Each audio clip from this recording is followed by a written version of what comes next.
Hello नमस्कार दोस्तों, एक बार फिर से स्वागत है हमारे इस यूट्यूब चैनल पर। और आज हम बात करेंगे आपका जो पी स्टेट का जो एग्ज़ाम हुआ था उसकी जो सेकंड पेपर है इंग्लिश का, बीएड के जो लेवल के ऊपर आता है उसके हम जो पर्सन है इंग्लिश के उस पर अध्ययन करेंगे कि किस तरह के आंसर आने वाले थे। और ये एसएससी के अंदर भी इस तरह के पैराग्राफ है तो आप अच्छे से कर लें, क्योंकि ये बहुत सी जगह आते हैं।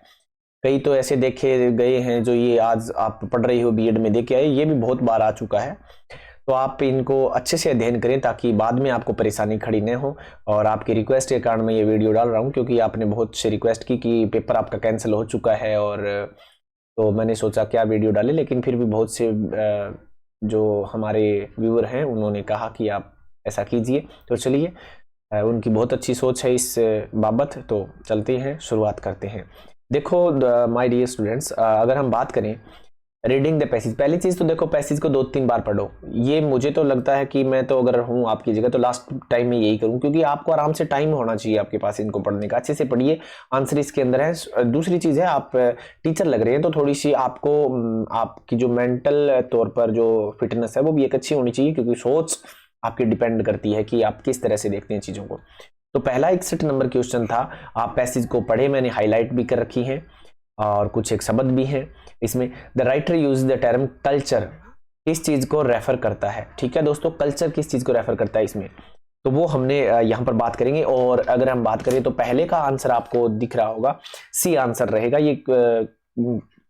यहां पर जो किसी ने लगाया है उसका paper, the way of life of particular people living together in one place. ठीक है, ये देखो हमने हाईलाइट भी कर रखा है, यहां पर आपको दिख रहा होगा the way of life of a particular, यहां से। ठीक है ना, तो ये इसका कल्चर को रेफर किया गया है यहां पर। आफ्टर दैट अगर हम बात करें दूसरे क्वेश्चन की, दूसरा क्वेश्चन जो यानी 62 नंबर 60 से लेकर ये 90 तक आए हैं आपके, कि यूनिवर्सल जो एजुकेशन है, ठीक है, वो इसके बारे में पैसेज में क्या सजेस्ट क्या किया गया है कि यूनिवर्सल एजुकेशन क्या है।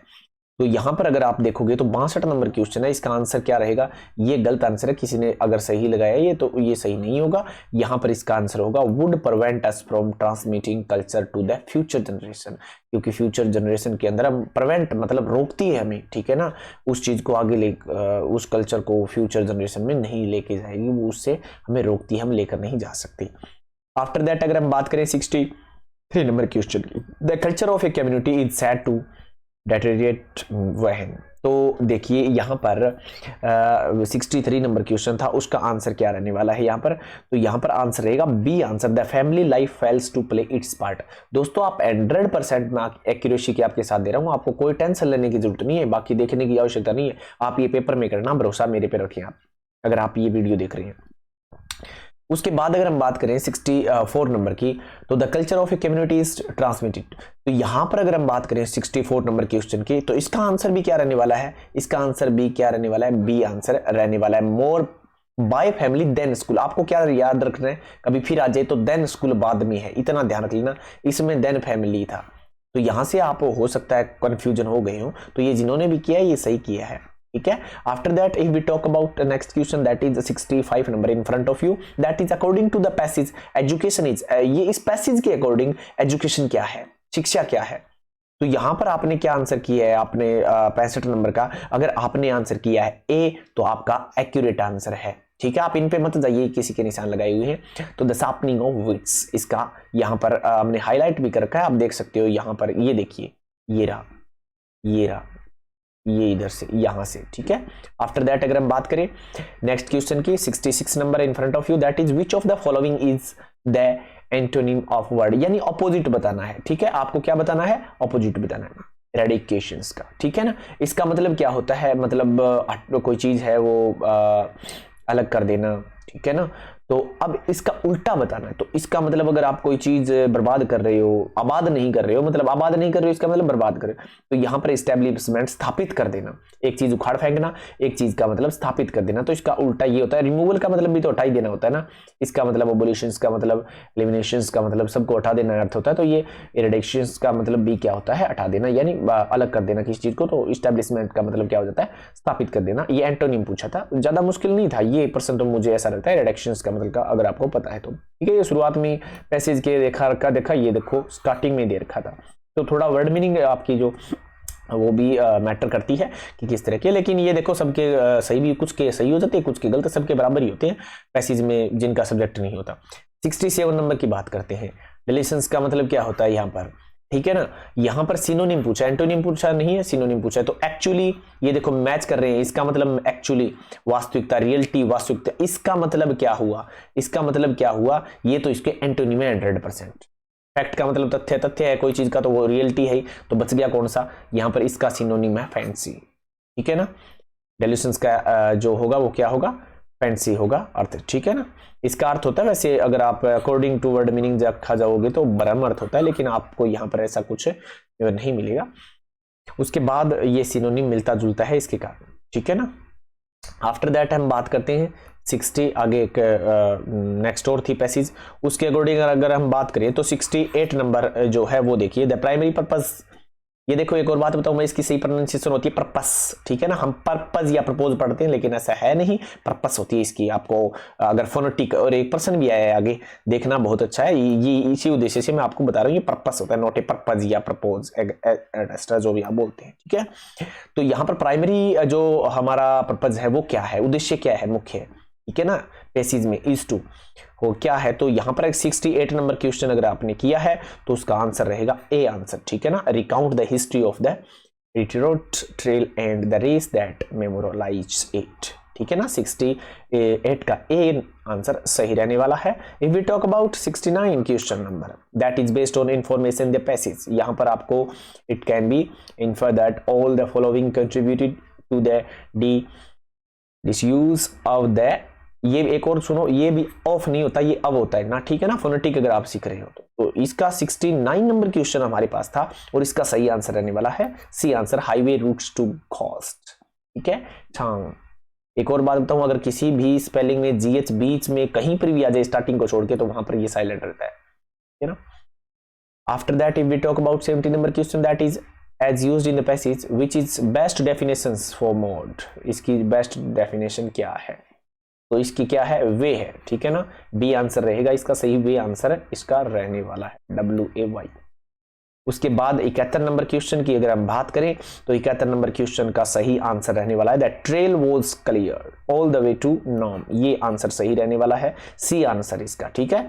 71 का कौन सा आंसर सही रहने वाला है, सी आंसर, इसका बी आंसर सही था, ठीक है ना, और इसका भी C answer. After that if we talk about 72 number question, that is according to the passage initial, यानी जो प्रारंभिक होते हैं ना, इनिशियल रिट्रोड रेस कौन सी थी, तो अगर हम बात करें 72 नंबर क्वेश्चन की, तो इसका आंसर रहने वाला है बी आंसर, ठीक है ना। ये B was founded by an advocate for Alaska history, ठीक है ना। तो इसका कौन सा आंसर रहने वाला था, बी आंसर है, इसका सही आंसर था।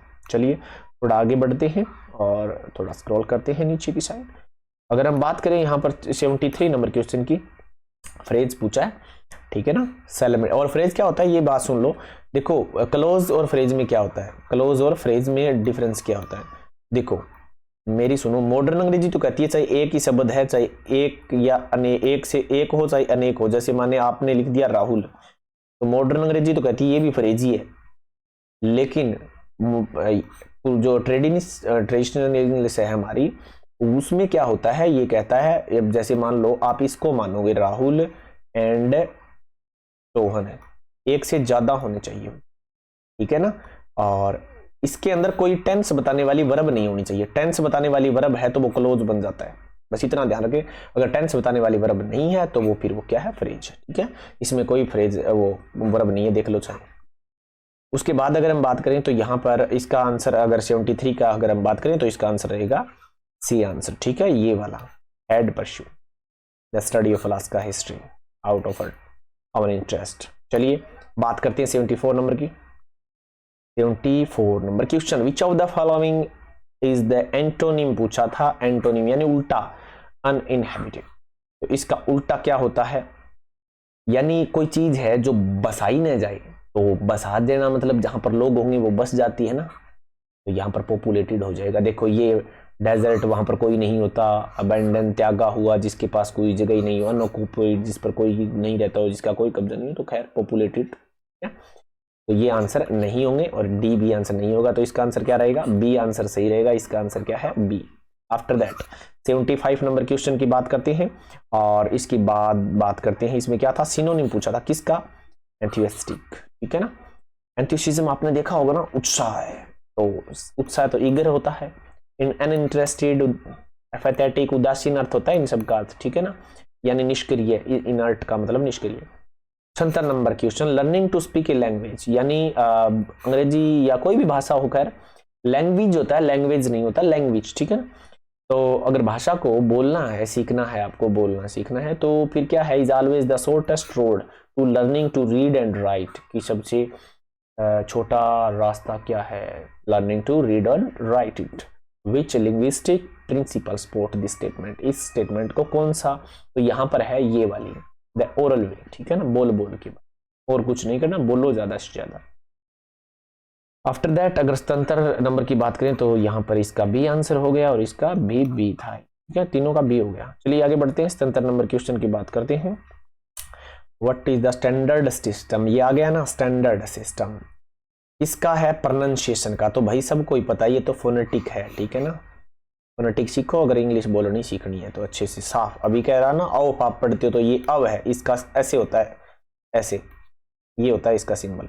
विच of the following is the immovable, यानी जहां है वहीं पर रहे, स्थिर रहे, हिले डुले ने, तो यहां पर आपको पता है बिल्कुल इजी से था, टिथ, दांत हिलते थोड़ी है भाई, तो इसका आंसर डी रहेगा।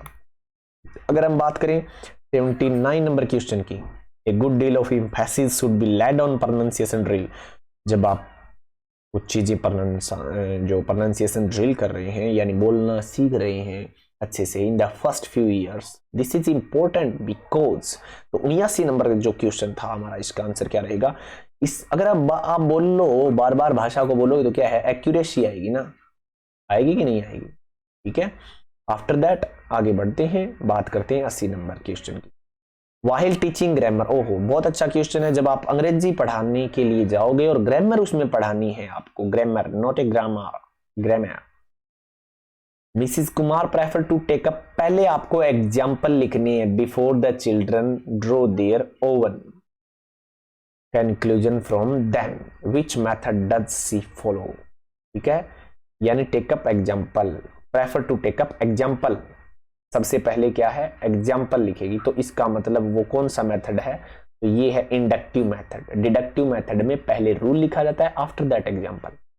आफ्टर दैट बात करते हैं 81 नंबर क्वेश्चन की, which type of teaching provide straightening out correct language habits after the incorrect habits have been broken.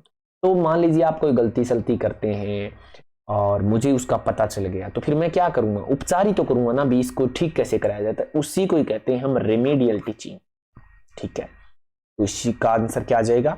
Remedial teaching इसका आंसर आ जाएगा। 82 नंबर क्वेश्चन की अगर हम बात करें तो देखिए यहां पर क्या पूछा है? Comprehension of structure that, comprehension का मतलब है कोई चीज समझ में आना, ठीक है ना,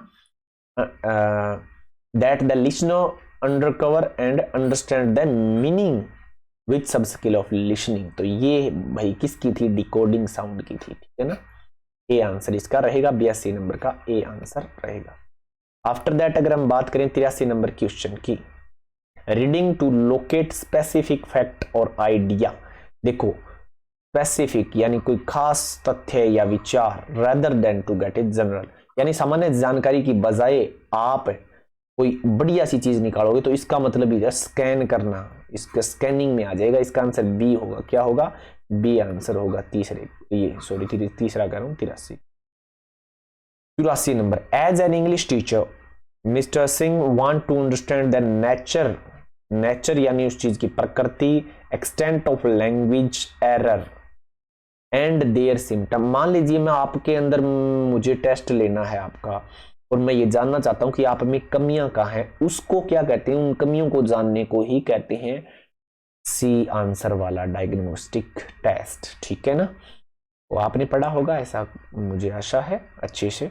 विच of the following is not a principle of gradations of vocabulary, तो ये तो बहुत इजी क्वेश्चन था, ठीक है ना, क्योंकि ये देखो वोकैबुलरी में यूजफुल होता है ना, टीचेबिलिटी होनी चाहिए ना, वर्ड फ्रीक्वेंसी भी होनी चाहिए, लेकिन स्ट्रक्चर ये तो अलग ही चीज होगी। तो इसका आंसर डी होगा, नोट पूछ रखा है नॉट, ये नहीं है, ठीक है ना, ये नहीं है, तो इसी कारण इसका डी आंसर हो जाएगा। 86 नंबर क्वेश्चन था, द स्मॉलेस्ट मीनिंगफुल यूनिट, क्या बात है। ये वैसे देखा जाए तो अच्छा क्वेश्चन था, देखिए थोड़ा टफ था मैं मानता हूं, लेकिन सही बात बोलूं तो इसका मॉर्फिम होगा, सबसे छोटी यूनिट होती है मॉर्फिम, ठीक है ना। उसके बाद होती है फनीम, ठीक है, उसके बाद क्या होती है फनीम, उसके बाद क्या होता है, अब सुनो मेरी बात, सबसे पहले मॉर्फिम आ गई, फिर फोनीम आ गई, फिर आता है वर्ड, फिर आता है फ्रेज, फिर आता है क्लोज, और फिर आता है सेंटेंस। ये होता है सारा सिस्टम इसका, ठीक है ना। उसके बाद 87 नंबर क्वेश्चन की बात करते हैं, to enable the children to express their thoughts, emotion, feelings. तो अगर आपको अपनी इमोशन, थॉट्स वगैरह वगैरह सब चीजें आप उनमें यूज कर सको, और जब आप इस तरह की चीजें यूज करके कोई कॉपी में लिखते हो, और हम कहते हैं चलो बच्चों आप लिखो आज दीपावली पर पैराग्राफ, तो इसका मतलब ये नहीं है कि गाइड वाला देख के सुना दिया लिख दिया, नहीं, कभी भी ऐसा उद्देश्य नहीं रहा गवर्नमेंट का। आपका आप दीपावली मान लीजिए माई बेस्ट फ्रेंड का लिखना है, तो मैं आपको अगर ये प्रस्ताव दे रहा हूं तो आप क्या करोगे, आप अपने, मुझे अगर 40 बच्चों का टेस्ट लिए तो वो 40 बच्चे अपने फ्रेंड का नाम लिखेंगे 100%, और वही चीजें मुझे देखने को मिलेंगी कि किसका कौन सा, मैं ये जान लूंगा भी हाँ इसका ये दोस्त है इसका ये, क्योंकि बच्चे अपना इमोशन लिखते हैं, अपने विचार लिखते हैं, और वही है लिखने की कला, उसी को कहते हैं क्रिएटिव राइटिंग, वो अपनी चीजें क्रिएट करेंगे, ठीक है ना। 88 नंबर क्वेश्चन, चलिए आगे बढ़ते हैं। मिसिज कपूर आ गई हैं अब। फोकस ऑन डिटेल स्टडी, अगर आप करते हो, डिटेल स्टडी करते हो ना दोस्तों, तो इसे कहते हैं इंटेंसिव रीडिंग, यही इसका आंसर है बस, इंटेंसिव रीडिंग। एक्सटेंसिव क्या होता है, आप मजे लेके लेके आनंद, जैसे कोई कविताएं पढ़ ली, ऐसे ही ट्रेन में जा रहे हो कोई और एंजॉय के लिए पढ़ लिया, ठीक है, वो एक्सटेंसिव रीडिंग होती है, उसमें आनंद की अनुभूति होती है। लेकिन अगर आप डिटेल स्टडी करते हो, जैसे कोई आईएएस बनना चाहता है, डिटेल स्टडी करता है ना, तो इंटेंसिव है, बड़ी गहराई के साथ उन चीजों को देखना।